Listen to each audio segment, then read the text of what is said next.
It's one of the mistakes we thought we did in his time. He isolated the politicians.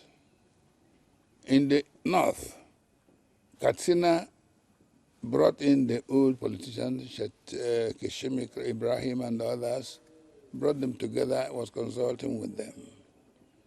In the west, Fajui was doing the same thing with the politicians, not openly, but right here in the east, it was totally like his nature.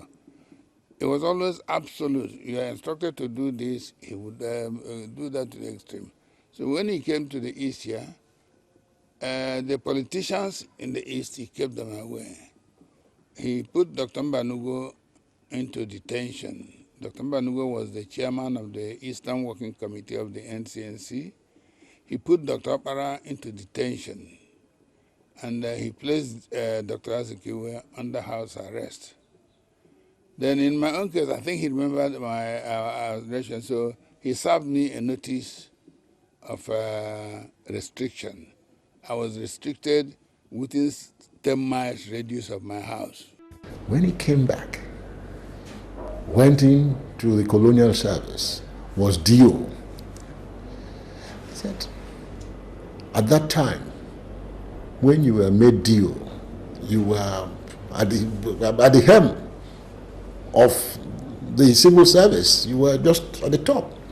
So he said to himself, he's been DO here, DO there. What is happening in that institution called the Nigerian Army? The first thing that crossed his mind was that his father was going to resist it. But he was determined to go in there. So when he now went in, the first person the father ran to was to Dr. Nnamdi Azikiwe. He said, look at what your son is up to.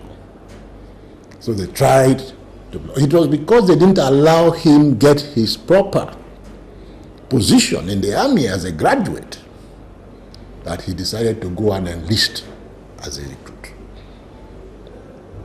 And for him at that time, he had decided that, look, he was prepared to even part ways with all of them. It was a decision he was not going to reverse. So, along the line, he said, Zeke and the father met. Look, we can only bring a child into this world, give him the best of education. Once he's an adult, we can do no more. We've tried to guide him, we've tried to advise him, but he has chosen that path. Let him be.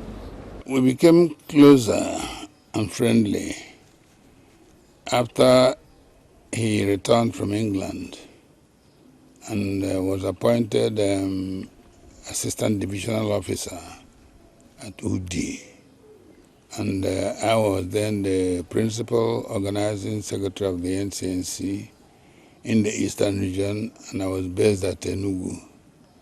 And both of us became very close and friendly. He was as a divisional officer. He was riding not the civil service or civil servant's car of Peugeot or Volkswagen or Austin and so forth. He was riding a Chevrolet because his father was rich and he gave him one. And I was riding an Opel Capitan then. We became friendly. After work in the evening, he would drive up to Enugu. At times I would drive down to Udi. And we were there together, 1956, 57. Then one day he told me he was going to join the army. I said, army? He said, yes. I said, what are you doing with the army? He said he just likes to be a soldier. So I said, this is a soldier thing. I hope you don't want to come into government through the back door. We all laughed. Then eventually he joined the army. There was a time, by then I was a minister, and he had become a lieutenant colonel. The prime minister grew suspicious, or the security service people grew suspicious of my relationship with him and so forth. So a report was written to the prime minister that this politician of the radical type and Lieutenant Colonel Ojukwu, we always see them in the night. They drive together at times in one car and so forth. So they were suspecting. The prime minister ordered a thorough monitoring of us. I didn't know. He didn't know. But then a report was prepared by security men and sent to the prime minister's office. A permanent secretary who was in charge of security reports and matters in the prime minister's office was one Wemambu, an Asaba man. So when he got this report, he was preparing it to forward to the prime minister that there was this suspicion about myself and Ojukwu. So he prepared the report. Then his secretary, one Abigail Uguatu, after typing the report and giving him the report, he went up to the man and said, "Excuse me, sir." He said, "I've given you this report, I've typed this report. For all I know, these two people are just two rascals. They chase girls together, they play together. I don't think there's anything. I think these security people are making a mountain out of a molehill. I don't think there's anything between them." And so the Wemambu went and added it as a footnote to his report, which was sent to the prime minister. And then later on, the prime minister called me and showed me the thing. So I laughed at the prime minister. I said, "Hey, PM, this man and myself, we just do the rascally things young men do together. There's nothing between us." But even in spite of that, I think they were still not so sure, and so they transferred him away to Kano. He was then at Kano when the coup took place in 1966. The Igbos were perceived wrongly, of course, as being the people behind the first military coup in this country, and that the Igbos killed every other leaders of other tribes, especially the northern and also some southwest, Yoruba leadership. Sadauna in the north, Tafawa Balewa, who was prime minister, Akintola, who was premier of the western region. Because that coup actually arose directly, I would say, from the crisis in the southwestern region of Nigeria, where Chief Awolowo was being persecuted by the forces from the north, combined with Awolowo's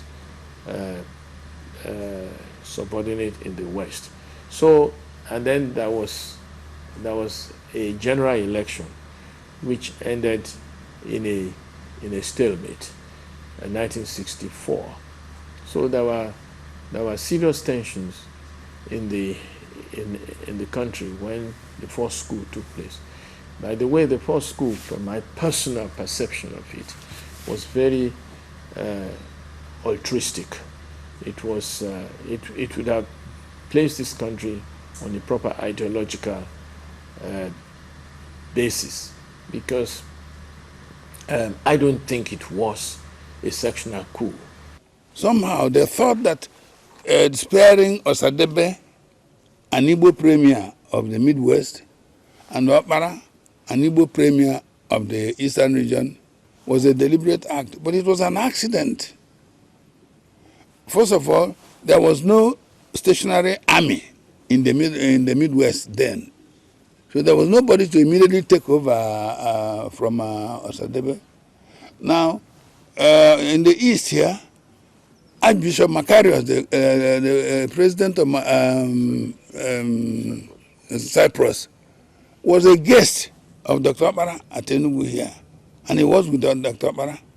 So the military could not go and do something that would put the life of a president of another country in danger. That was why Okpara was luckily spared.